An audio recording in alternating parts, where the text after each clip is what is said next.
ये रहा आपका सवाल नंबर 3। ये इंपॉर्टेंट क्वेश्चन है एग्जाम के लिए भी। बहुत सारे लोगों को लगता है कि ये सिद्ध करने वाला जो क्वेश्चन आ गया ना कि सिद्ध कीजिए कि साइन क्यू बराबर 7/25 और कॉस क्यू बराबर 24/25, तो ये सवाल हो गया भारी। मैंने कहा है कभी कि अगर सिद्ध करने वाला सवाल है ना तो ये भारी नहीं है, बस आंसर पीछे ना दे के आगे दे दिया है, बगल में दे दिया है, तो ये आसान होता है। मैंने तुमको निकालना है, किसका मान निकालना है? साइन क्यू का और कॉस क्यू। साइन क्यू और कॉस क्यू, मैंने थीटा यहाँ रखना है। ये हो गया तुम्हारा थीटा। बोर्ड पर देखो, बोर्ड पर नहीं समझ में आता है अपने आप को चाटा मारिए कि इतना समझाने के बाद भी नहीं समझ में आ रहा है हमको। किस लेवल का हम हैं? गधा है। साइन क्यू निकालना है और कॉस क्यू निकालना है। इट मीन थीटा यहाँ हो गया है ना, और जब थीटा यहाँ हो गया तो ये वाला वैल्यू क्या होगा? P, ये क्या होगा? B, ये क्या होगा? H हो गया। अब बस P B H का जुगाड़ करना है। P हमारे पास 7 सेंटीमीटर है, B मालूम नहीं, H मालूम नहीं, यही तो मालूम करना है। बोला था मैंने ऐसा कि ट्रायंगल के तीनों साइड मालूम होना चाहिए हमको। तो तीनों साइड कैसे मालूम होगा? यहाँ देखो ये वैल्यू क्या दिया हुआ है, इसी से सॉल्व करेंगे ना हम लोग। ये क्या है? OQ माइनस PQ बराबर क्या है? 1 है। अब कल चिल्ला कर कहे थे कि यही सवाल माइनस में भी आ सकता है, बोले थे नहीं बोले थे? प्लस में भी आ सकता है, गुना में भी आ सकता है, भागा में भी आ सकता है, लेकिन गुना भागा आज तक नहीं आया टेंथ में। या तो प्लस या तो माइनस। जब प्लस रहेगा तो इन्हें लाके ओ का मान माइनस में निकाल देंगे करके, माइनस रहेगा तो प्लस में कर देंगे। बोर्ड पर समझिए, कंसंट्रेशन यहाँ होना चाहिए। इधर आओ, क्या लिखे हैं? OQ माइनस PQ बराबर क्या है? 1। इसमें से एक वैल्यू निकाल दो, चाहे PQ का चाहे OQ का। OQ का मान निकालना इजी है यहाँ पे। 1 प्लस क्या हो गया? इसको समीकरण हम लोग फर्स्ट मान के रखेंगे, आगे काम देगा। इतना आसान सवाल है भाई। अब हमारे पास इसका फार्मूला है पाइथागोरस का, समझ रहे हो? तो फार्मूला यहाँ हम लोग लगा दिए, कौची सूत्र से, नहीं तो फिर ट्रायंगल का नाम दे दो PQR, कौन P हमारा 90 डिग्री है। अब यहाँ पे जो हमारे पास फार्मूला बनेगा वो क्या बनेगा? देखो क्या बोलो, देखो OQ ये कर्ण है, पूरा समझो। तुमको ये फार्मूला नहीं बनाने आ रहा है, दिक्कत है। ये 90 डिग्री यहाँ पर है, 90 डिग्री के सामने वाला भुजा कर्ण कहलाता है। अब कर्ण का स्क्वायर माने OQ का स्क्वायर बराबर होता है, इसी को H स्क्वायर भी कहते हैं, हाइपोटेनस का स्क्वायर। अरे बड़ी भुजा है, बड़ी भुजा कब आएगा? जब दोनों छोटी भुजा को जोड़ेंगे तब ना। माइनस का तो कोई बातें नहीं बनता है दिमाग में, ये बड़ा भुजा है। अब बड़ा भुजा तभी आएगा जब दोनों को एक साथ जोड़ेंगे, तो माइनस का तो कोई प्रश्न है नहीं। तो हमको अब करना है P square plus B square. तो P हमारा कौन है? OP है ना, तो OP का स्क्वायर है प्लस क्या होगा? PQ का या QP का स्क्वायर। बैठ जा, ध्यान रखो, है ना, ध्यान रखो और बात समझने का प्रयत्न करो। OQ का मान क्या है? कहीं है देखो, OQ का मान है क्या है? 1 प्लस PQ, 1 प्लस क्या है? PQ का होल स्क्वायर बराबर OP है ना, OP देखो, OP का मान कितना है? तो 7 का स्क्वायर प्लस में क्या हो जाएगा? PQ का स्क्वायर हो गया ना। अब क्या होने वाला है बताओ? A प्लस B के होल स्क्वायर पर तोड़ेंगे। कल भी ये सवाल हुआ था, 1 का स्क्वायर 1 होगा, B स्क्वायर PQ का स्क्वायर हो जाएगा 2AB, तो 2PQ हो जाएगा। A हमारा 1 है, B हमारा PQ है, 1 को PQ में गुना करेंगे PQ, और 2 हमारा स्पेशल है तो 2PQ हो गया बराबर 7 का स्क्वायर, और इधर क्या हो जाएगा? PQ का स्क्वायर। स्क्वायर दोनों क्या हो जाएगा? कट जाएगा, एक उधर ले जाके घटा देंगे तो इधर बनेगा 2PQ और इधर आ जाएगा 48, आएगा ना 48। कटम कटाई अगर इसको कराएंगे तो 24 दूनी 48। PQ का मान क्या आ गया? 24। PQ का मान 24 हम लोग निकाल दिए। बोर्ड पर देखो, बात नहीं, ये धुनुर वाला कहाँ से आता है? ये PQ का मान निकल गया 24 सेंटीमीटर। अब हम PQ का मान समीकरण फर्स्ट में रख देंगे। हमारे पास समीकरण फर्स्ट है ना, फर्स्ट में क्या है हमारे पास? समीकरण फर्स्ट में लिखा हुआ है OQ बराबर 1 प्लस PQ, 1 के 1 PQ का मान 24 और एक जोड़ दिए तो 25। देखा, तीनों मान निकल गए। और मैंने कहा है कि राइट एंगल ट्रायंगल में तीनों साइड मालूम कर लेना है हर हाल में। वो तीनों साइड मालूम करने के लिए या तो ये वाला फार्मूला लगाना पड़ेगा, या तो कभी कभी बाय द वे ये फार्मूला नहीं होंगे, नहीं लगेगा। तब उस सिचुएशन में त्रिकोणमिति का कोई एक फंक्शन का मान दिया हुआ रहता है और उसको हम लोग P बटा B या P बटा H या B बटा H करके दो वैल्यू निकालते हैं और फिर तीसरा का हम लोग फार्मूला से निकाल देते हैं। बस दो ही तो तरीका है, इस ट्रायंगल का दो ही तो तरीका है। एक तो इसका सारा मान मालूम होगा ये फार्मूला लगा के, और दूसरा ये वाला में एक त्रिकोणमिति का वैल्यू दिया हुआ रहेगा। कोई भी ट्रिगोनोमेट्रिक फंक्शन मालूम होगा, चाहे साइन थीटा, चाहे कॉस थीटा, चाहे टेन थीटा, कोई भी, उसका फार्मूला लगा के दो को मान निकाल देते हैं आसान से हम लोग। नहीं, बाय द वे कहीं पर लिखा हुआ होगा कि साइन थीटा बराबर 4/3, हालांकि ये गलत लिखे हैं, 3/4, ऐसी बातें हैं। और तब हम लोग को अगर आ जाएगा, तब हम लोगों को ऐसा अगर त्रिभुज आ गया और इन तीनों का अगर मान निकालना हो, इस कंडीशन में क्या करेंगे, समझ लो दो ही फॉर्मेट्स होते हैं, या तो ये या तो ये। अब जब ऐसा आएगा तो याव हल्का है, ये एकरो से हल्का। यही बात हम कब से चिल्ला के बता रहे, कल भी आज भी बोल रहे हैं, लेकिन फिर परसों भी ये लोग गड़बड़ करेगा। जब ऐसा मामला आ जाएगा तो बगले में तुरंत साइन थीटा का फार्मूला लगाएंगे, P बटा H। P का मान कितना निकल गया 3, H का मान कितना निकल गया 4। H किसको कहते हैं, ये है ना H, ये 90 डिग्री है तो H 4 हो गया। P यहाँ होगा ना ये वाला, देखो जब थीटा नहीं मालूम है कि थीटा कहाँ रहेगा, मैंने सिचुएशन पहले ही बताया केस नंबर 1 में कि हमेशा P कहलाता है, आई क्या कहलाएगा D निकालना पड़ेगा। तो हमारे पास यही फार्मूला है, H स्क्वायर बराबर P स्क्वायर प्लस वैल्यू उठा के रखेंगे, B निकल जाएगा। बस यही दो तरह के तो सवाल होते हैं, यही दो तरह के तो सवाल होते हैं। चलो आगे देखते हैं, इसके बाद क्या करेंगे हम लोग। तीनों जब निकल गया तो हमको क्या निकालना है, साइन क्यू। क्या निकालना है, तो यहाँ आ गए हम लोग, देखो साइन क्यू में आ गए, है ना। थीटा कहाँ है, पहले ही कर चुके हैं हम लोग, PBH, समझ रहे हो। तो साइन क्यू क्या हो गया हमारे पास, बताना जरा, P बटा क्या हो गया, अब P का मान कितना हो गया 7, H का मान कितना हो गया, आंसर देख लो यहाँ पर, साइन क्यू 7/25, 7/25 हो गए।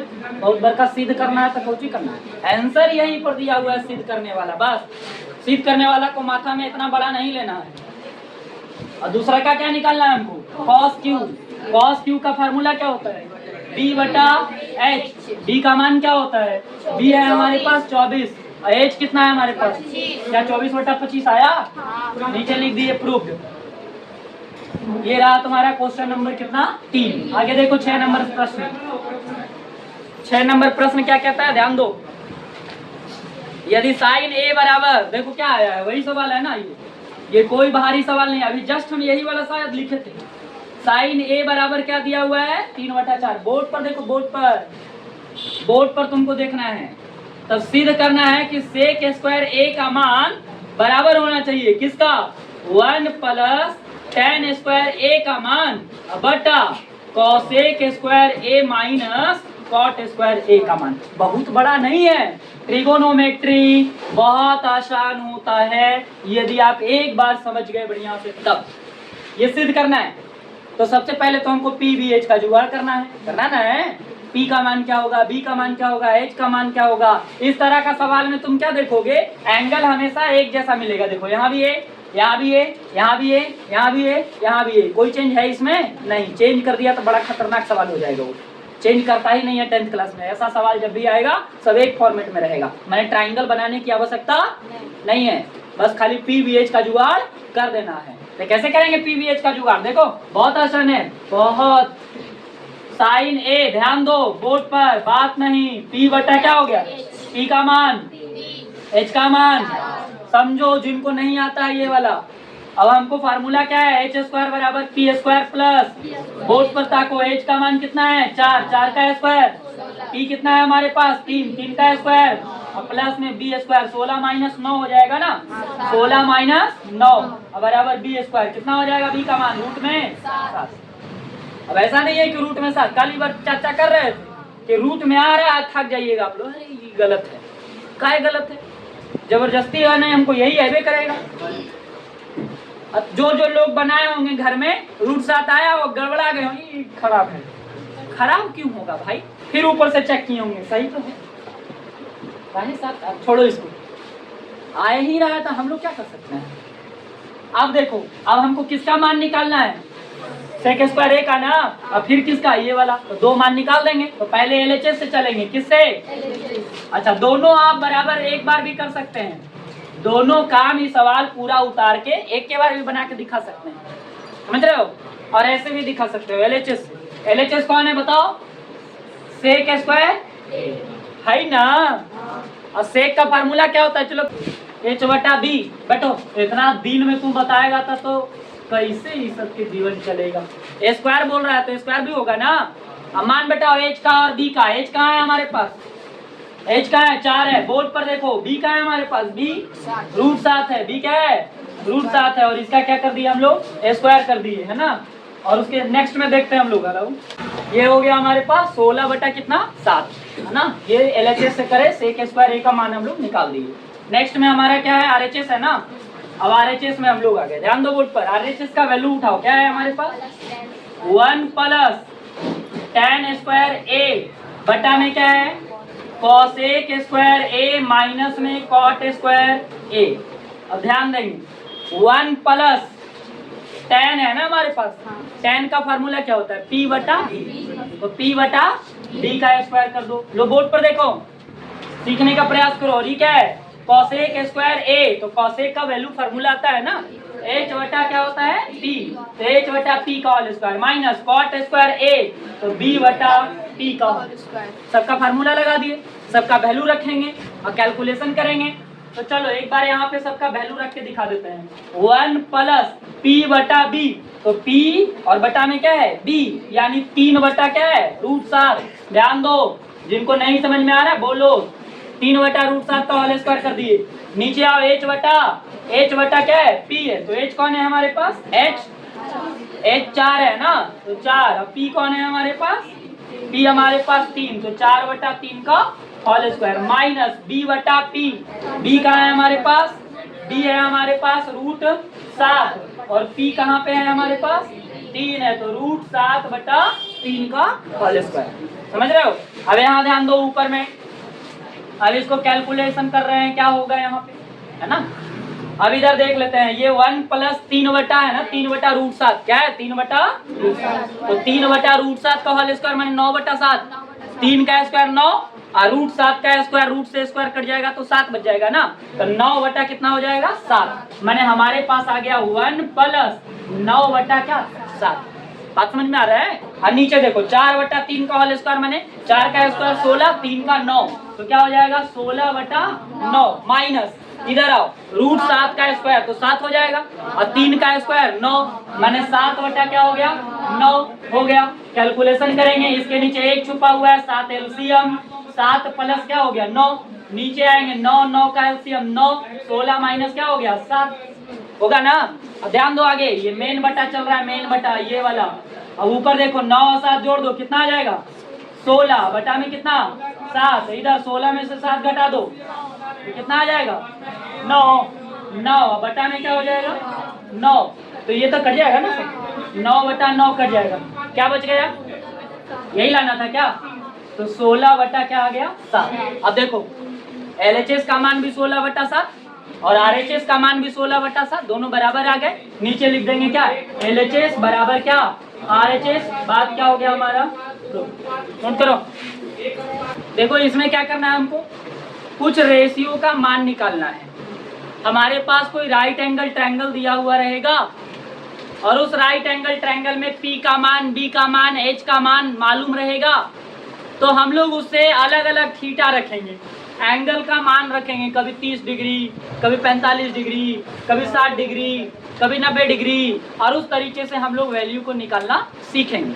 और जब सब कुछ निकाल लेंगे हम लोग, उसके बाद एक टेबल बना के उस चीज़ को क्या कर लेंगे? याद कर लेंगे। नहीं, दो तरीका है, या तो डायरेक्ट टेबल को बना के याद कर लीजिए, या तो उसको निकालना भी सीखिए। तो हम दोनों ही बात बता रहे हैं। क्या? एक बॉक्स बनाएंगे अभी हम, उस बॉक्स पर फोकस करिएगा और उसमें वैल्यू दिया हुआ रहेगा, और हम आपको ये भी बताने वाले हैं कि आखिर वो मान कैसे आया। समझ रहे हो? ये भी बताने वाले हैं। ये बड़ा बात होगा कि नहीं होगा? ना केवल मान याद करवाएंगे, बल्कि वो मान आपको, है ना, कैसे निकाला जाता है ये भी बताएंगे। किस तरीके से हम लोग उसको सॉल्व कर सकते हैं, है ना। तो आप देखो, ध्यान से देखो। तो सबसे पहले हम बॉक्स बना के ही आपको दिखाते हैं। ये लो एक बॉक्स है, इसी बॉक्स को तुम्हारे दिमाग में एकदम सेटल करना है, याद कर लेना है। ये बहुत जरूरी है त्रिकोणमिति के लिए, समझ रहे हो बात। यहाँ पर हम लोग लिखे हैं, देखो क्या फंक्शन, क्या लिखे हैं यहाँ पे, बात नहीं, बोर्ड पर देखो, ये फंक्शन हो गया। फंक्शन टोटल कितने होते हैं, 6। टोटल कितने होते हैं, 6। एक का नाम क्या होता है, साइन हो गया बाबू, बात नहीं। दूसरके का नाम कॉस है, तीसरके का नाम टैन है, चौथा का नाम कॉट है, पांचवा का नाम सेक है, और छठा का नाम कौशिक है। क्या है, ये 6 त्रिकोणमिति के टोटल फंक्शंस होते हैं। अब यहाँ जो हम एक कॉलम बना रहे हैं ना, ये 30 डिग्री के लिए है। कितने के लिए, इसका मतलब है कि साइन का एंगल 30 डिग्री पर कितना मान देगा, ये निकालना होगा। तो हमको अगर निकालने आ जाए तो ज्यादा ना बढ़िया है क्या। और हम लोग देखेंगे कि cos 30 का मान क्या होगा, tan 30 का मान क्या होगा, cot 30 का मान क्या होगा, sec 30 के मान क्या होंगे, cosec 30 का मान क्या होगा। इसी तरह से हम लोग 30 के बाद पहले 0 का पता करेंगे, फिर किसका, 30 का, और फिर किसका, जितना जरूरत है आपको, उसके बाद 60 का, और उसके बाद 90 का। 10वीं कक्षा में हम लोग इतना ही याद रखते हैं। मेरी बात सुनो ध्यान से, हम जो कह रहे हैं, हम कह रहे हैं कि कोण को मापन करने का जो तरीका है, कोण का मापन करने का जो तरीका है, हम लोग कोण को 2 तरीके से मापते हैं। कोण को मापने की कितनी विधि है, मापन की कितनी विधियां हैं इसकी, 2 यूनिट लगाकर इसको मापते हैं। एक तो हम लोग कोण को मापते हैं डिग्री, क्या में मापते हैं, और दूसरा रेडियन। दूसरा क्या, रेडियन में मापते हैं। याद रखो, कोण मापन की कितनी विधियां हो जाएगी, यही 2 विधि है जिस विधि से हम लोग एंगल को मेजर करते हैं कि कितना डिग्री का एंगल है। तो ये जितना मैंने लिखा है अभी तक, ये सब क्या है, ये सब डिग्री है ना। आप लोग पढ़े ही होंगे, डिग्री एंगल बनाए ही होंगे 7 क्लास में, 90 डिग्री का, 30 डिग्री का, 50 डिग्री का, है ना। तो ये हो गया डिग्री, और ये क्या है, रेडियन। दोनों के बीच एक अच्छा खासा संबंध होता है जो तुमको वो याद रखना पड़ेगा।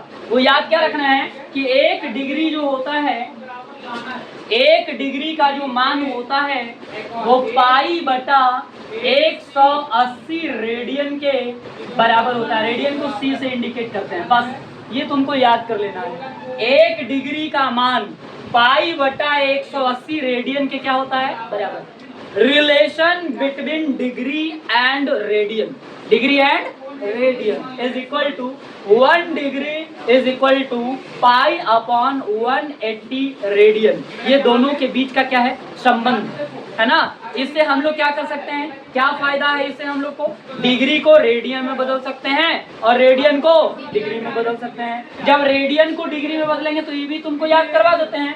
1 रेडियन का जो मान होगा वो 180 बटा पाई डिग्री के क्या होगा, बराबर होंगे, है ना। इसी से निकला है क्रॉस मल्टीप्लाई करके।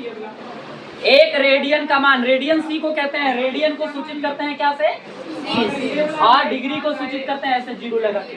नहीं तो याद कर लो, 1 डिग्री बराबर पाई बटा 180 रेडियन, और 1 रेडियन बराबर 180 बटा पाई डिग्री।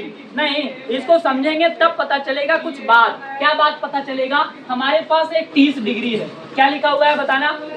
अब इस 30 डिग्री को अगर रेडियन में बदलेंगे तो 1 डिग्री का मान पाई बटा 180 है, तो 30 डिग्री का मान रेडियन में अगर निकालेंगे तो 30 पाई बटा 180। दोनों को जब कैंसिल आउट करेंगे तो कितना आएगा, यानी 30 डिग्री को हम लोग पाई बटा 6 भी कह सकते। यही किताब में लिखल रहता है और हम लोग प्रयोग करते हैं, लेकिन आज तक 10वीं कक्षा का छात्री बात नहीं समझ में आता है उसको कि कैसे। तो अपने से समझ जाता है कि हमको ना 180 मान लेना है, और पाई का मान कितना मान लेना है, 180। और 6 से काट देंगे तो 6 की कितना हो जाएगा, 18, तो 30 में आ जाएंगे। पाई का मान 180 होता है कि पाई का मान 22 बटा 7 होता है, क्या होता है, 22 बटा 7 होता है ना भाई। तो ऐसी कोई मामला नहीं है, मामला ऐसा है। अभी दया 45 डिग्री को अगर हम लोग रेडियन में बदलेंगे तो बताओ जरा तुम लोग, जल्दी तेजी से बताओ। अब 45 को रेडियन में बदलेंगे तो क्या लिखेंगे, 60 को रेडियन में बदलेंगे तो क्या लिखेंगे। अरे कॉपी पे करो, मुंह तक रहे हो। 90 डिग्री को रेडियन में बदलेंगे तो क्या होगा? फटाफट से बताओ हमको कि 45 को अगर हम लोग रेडियन में बदलेंगे तो क्या होगा वैल्यू? पाई/4। इतना कैलकुलेशन करना पड़ेगा। 45 चौका 180 पाई/4 और 60 तिया 180 पाई/3 और 90 दूनी 180 पाई/2। अगर कहीं पर पाई/2 लिखा हुआ रहेगा तो तुम 90 समझोगे, हाँ। और कहीं पर पाई/6 लिखा हुआ रहेगा तो तुम 30 समझोगे। और कहीं पर पाई/3 लिखा हुआ रहेगा तो 60। और कहीं पर पाई/4 लिखा हुआ रहेगा तो 45। चलो याद कर लो कि साइन 0 डिग्री का मान 0 होता है। साइन 0 डिग्री का मान 0 कैसे वो बताएंगे, बोले है ना। अब आते हैं साइन 30 का मान। तो साइन 30 का मान होता है 1/2, ठीक है। और साइन 45 का मान 1/√2 और साइन 60 डिग्री का मान √3/2 और साइन 90 डिग्री का मान 1। इसी से उल्टा करो। अब ये 1 है ना, तो cos 0 डिग्री का मान 1 हो जाएगा। √3/2 यहाँ पर आ जाएंगे, 1/√2 अपने जगह पर रहेगा, 1/2 यहाँ आ जाएगा, 0 यहाँ आ जाएंगे। ये किसका मान निकल गया? cos का। ट्रिक अपनाने से कोई फायदा नहीं होता है, रट जाना ही सबसे बड़का फायदेमंद का चीज है। रट के घोट गए हम, ट्रिक फ्रिक कोई काम नहीं आता है। कितनों ट्रिक गुना भागा का तुमको सिखा देंगे, एग्जामिनेशन में जब बैठोगे अब गुना आएगा तो जब तक तू ये वाला ना करेगा तब तक तुम्हारे आत्मा को संतुष्टि नहीं मिलेगा। चाहे जितना गुना का तुम रूल पढ़ लो, ट्रिक पढ़ लो, है ना। ट्रिक कोई काम का नहीं होता है। कैलकुलेशन मजबूत होना चाहिए, स्पीड होना चाहिए, सवाल बनाने का औकात होना चाहिए। नहीं बाकी सवाल जैसे आ जाए आप रगड़ दीजिएगा। जिसका कॉन्सेप्ट क्लियर नहीं है वो ट्रिक से कोची कर पाएगा? नहीं, ये सब सही नहीं है, चुपचाप रट जाना है। इधर आते हैं, tan 0 का मान निकालना है। अब tan 0, तो tan 0 का मान होता है कितना पता है आपको? tan 0 का मान क्या होगा? 0। अब आते हैं tan 30 का वैल्यू। tan 30 1/√3, tan 45 1 और tan 60 √3 और tan 90 अपरिभाषित निकाला नहीं जा सकता। अब आते हैं कॉट में। कॉट में उल्टा चलेंगे, यहाँ अपरिभाषित हो जाएगा, यहाँ √3 हो जाएंगे, यहाँ 1 हो जाएगा, यहाँ 1/√3 हो जाएंगे, यहाँ 0 हो जाएगा। बात करेंगे सेक थीटा का। सेक थीटा कॉस का उल्टा होता है, पता है ना कि नहीं पता है? अभी बात बताए तो थे, h/b और b/h ये एक दूसरे का उल्टा होता है। तो इसका उल्टा करेंगे, 1 का उल्टा तो क्या आएगा? 1 ही आएंगे ना। अभी इसका देखो √3/2 है, इसका उल्टा करोगे क्या आएगा? 1/√2 का उल्टा करोगे तो 1/2 का उल्टा करोगे तो 0 के उल्टा करोगे तो 0 का उल्टा हो ही नहीं सकता। 1/0 इन्फिनिटिव है ना। 0/1 का उल्टा करेंगे तो 1/0। 1/0 क्या हो जाएगा? अपरिभाषित। 0/1 कहीं लिखा हुआ है तो बात सही है, काम चल जाएंगे। लेकिन अगर 1/0 लिखा हुआ है तो ये गणित में आज तक कोई सॉल्व नहीं कर पाया है। अगर आप सॉल्व करेंगे तो आपका अलग नाम लगेगा गणित के लिए।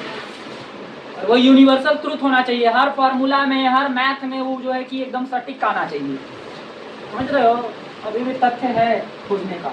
इधर आते हैं, कोसेक क्या है हमारा? ये अपरिभाषित है ना। ये देखो अब ये 2 है हमारा, 2 आ गया, यहाँ क्या बनेंगे? √2, यहाँ क्या बनेगा? 2/√3 और यहाँ क्या बनेगा? 1। तो ये पूरा चार्ट जो है हमको याद होना चाहिए। बातें समझ में आ रहा है? अब मैंने इधर भी कुछ बात बताई, ये भी आपके काम के लिए है ना। ये नोट करो जल्दी से बात। पहले ये दोनों जैसे हमने लिखा है उसी तरीके से ये टेबल और बगल में ये वाला चीजें लिखिए, फिर हम आपको आगे बताते हैं।